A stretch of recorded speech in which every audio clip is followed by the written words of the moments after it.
Hi guys, তো আজকের ব্লগটা শুরু করছি দুপুরবেলা থেকে। তো মাম্মামকে আলু সিদ্ধ, ঘি, ডিম সিদ্ধ দিয়ে ভাত খাইয়েছি কাঁসার থালা। এটা মাম্মামের অন্নপ্রাশনের থালা।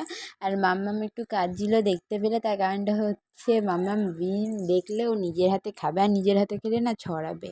তারপরে দুপুরবেলা আমি আর মাম্মাম খেলা করছিলাম। আর এই যে ভিডিওটা দেখছো না, এটা হচ্ছে আদিবাসী হেয়ার অয়েলের। তো আমি ভেবেছিলাম কিনবো, কিন্তু দামটা না এত বেশি, প্রচণ্ড বেশি।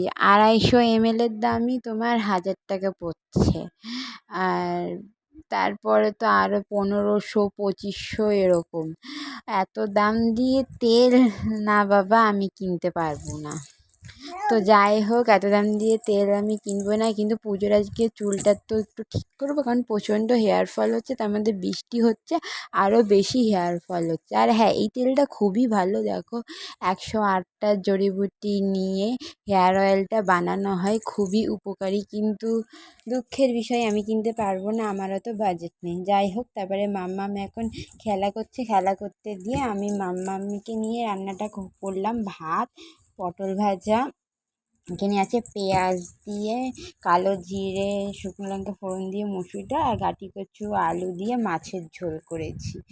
এই যে, তারপরে মাম্মাম এখন সন্ধ্যেবেলায় একটু পিপির বাড়ি গেছিলো, বৃষ্টিটা থেমেছিল বলে। আমার ভাগনা গিয়ে নিয়ে গেছিলো। তো ওর জামা পরে দেখো কি নাচছে, খুলবে না কিছুতেই। তো চলো, আজকের মতো ব্লগটা এখানে শেষ করছি, আবার নেক্সট ব্লগে তোমাদের সাথে দেখা হচ্ছে।